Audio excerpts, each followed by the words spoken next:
নমস্কার, আমি কল্পনা। আজকে খুব সুন্দর নতুন একটা রেসিপি নিয়ে তোমাদের সাথে হাজির হয়ে গেলাম।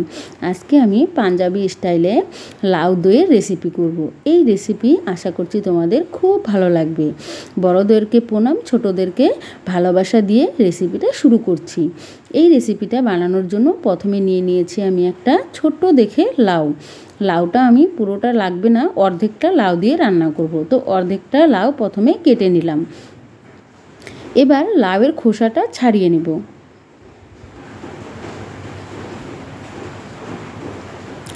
এইরকম গোল লাউগুলো কিন্তু খেতে বেশ ভালো লাগে।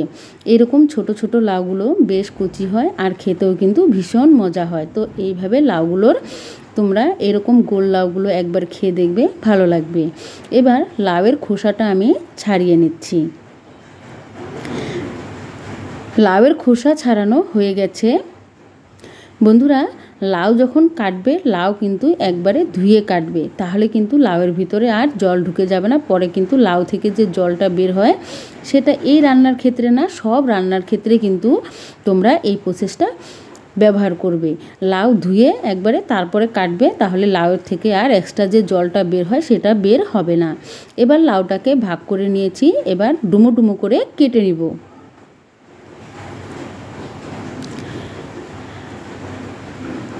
দেখো, এবার কেটে নিয়েছি লাউগুলোকে সুন্দর করে। এবার সবগুলো লাউ ডুমো ডুমো করে কেটে নিচ্ছি। বন্ধুরা, তোমরা যদি নতুন হয়ে থাকো চ্যানেলটা সাবস্ক্রাইব করে দিও আর বেল আইকনে প্রেস করে রাখো। কল্পনা মণ্ডল রান্নার রেসিপিতে সবসময় বাঙালি রান্নাবান্নাগুলো পেয়ে যাবে।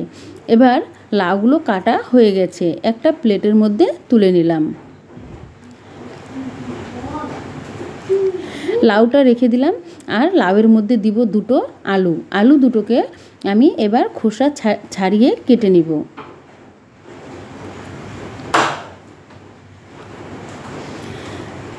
আলুর খোসা ছাড়ানো হয়ে গেছে। এবার আলুগুলোকেও লাউয়ের মতো ডুমো ডুমো করে কেটে নিচ্ছি।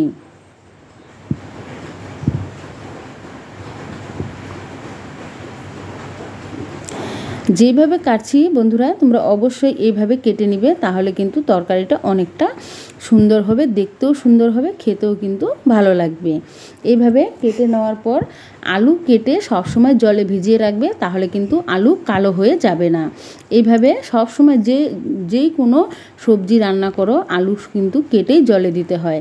তো এবার একটা কড়াই বসিয়ে দিয়েছি। কড়াইয়ের মধ্যে দেখো জল দিয়ে তারপরে আলু আর লাউগুলোকে দিয়ে তারপর দিয়ে দিলাম হাফ টেবিল স্পুন লবণ আর হাফ টেবিল স্পুনেরও কম হচ্ছে হলুদ দিয়ে সেদ্ধ করে নিতে হবে খুব ভালো করে।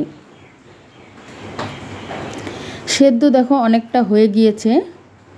এই পর্যায়ে আমি এখন লাউ আর আলুগুলোকে নামিয়ে নিব। একটা বোলের মধ্যে নামিয়ে নিয়েছি। এবার রান্নার প্রসেসে চলে আসলাম।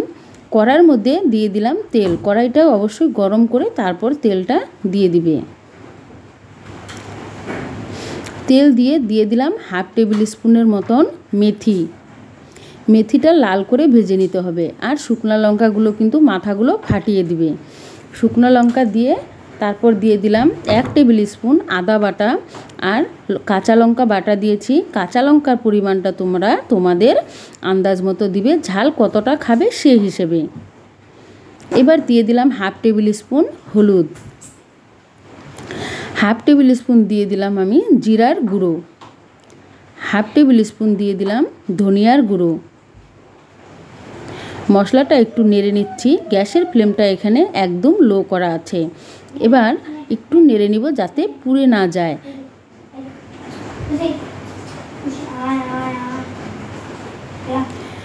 কালারের জন্য দিয়ে দিব আমি হাফ টেবিল স্পুন কাশ্মীরি লঙ্কার গুঁড়ো।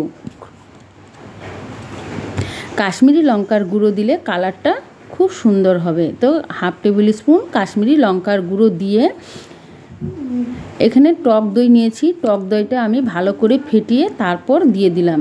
টক দই দিয়ে গ্যাসের ফ্লেম কিন্তু হাই করবে না, তাহলে কিন্তু ফুটে আসবে আর দইটা কিন্তু ফেটে যাবে আরও।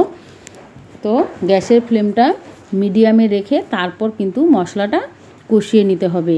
এবার দিয়ে দিলাম স্বাদটা ব্যালেন্স করার জন্য 1 টেবিল স্পুন চিনি। যেহেতু টক দই দিয়েছি আর এই নিরামিষ রান্নাগুলোতে কিন্তু মিষ্টি হলে খুব ভালো লাগবে খেতে, তাই 1 টেবিল স্পুন আমি চিনি দিয়েছি।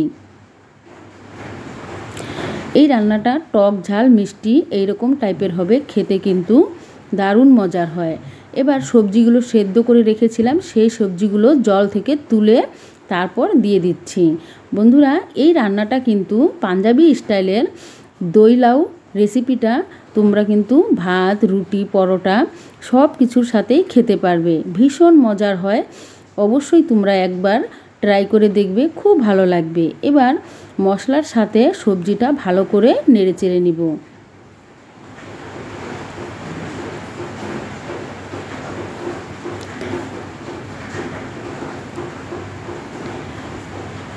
এবার ঢেকে দিব।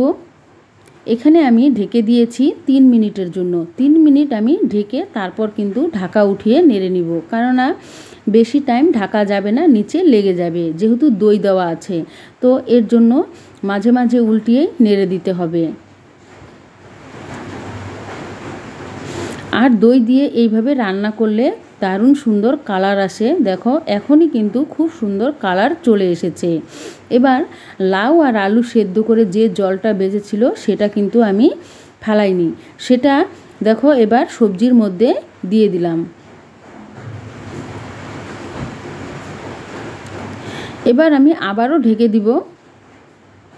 এখানে আমি আবারও ঢেকে দিয়েছিলাম 4 মিনিটের মতো।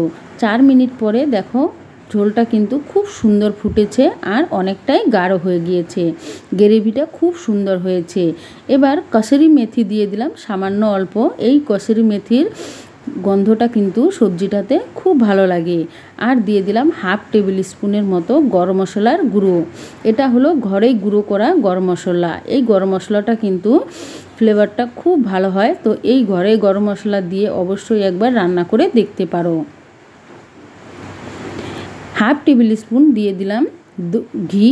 তো ঘিটা দিয়ে একটু নেড়েচেড়ে নিলেই কিন্তু তৈরি হয়ে যাবে লাউ দই। তো এই পাঞ্জাবি স্টাইলের লাউ দই তোমাদের কেমন লাগলো অবশ্যই কমেন্ট করে জানিও। আর পুরো ভিডিও দেখে বন্ধুরা কমেন্ট করো। আর এতক্ষণ ভিডিওটা দেখছো তার জন্য সবাইকে অনেক অনেক ধন্যবাদ। পুরনো বন্ধুদেরকেও আমি অনেক ধন্যবাদ জানাই, যারা আমার ভিডিওগুলো সব সময় দেখে থাকো। এবার একটা প্লেটের মধ্যে সার্ভ করে দেখাচ্ছি। দেখো, এরকম গ্রেভি টাইপের সবজি কিন্তু নিরামিষের দিন বানিয়ে নিলে ভাত রুটির সাথে কিন্তু দারুণ লাগবে। কালারও কিন্তু খুব সুন্দর হয়েছে।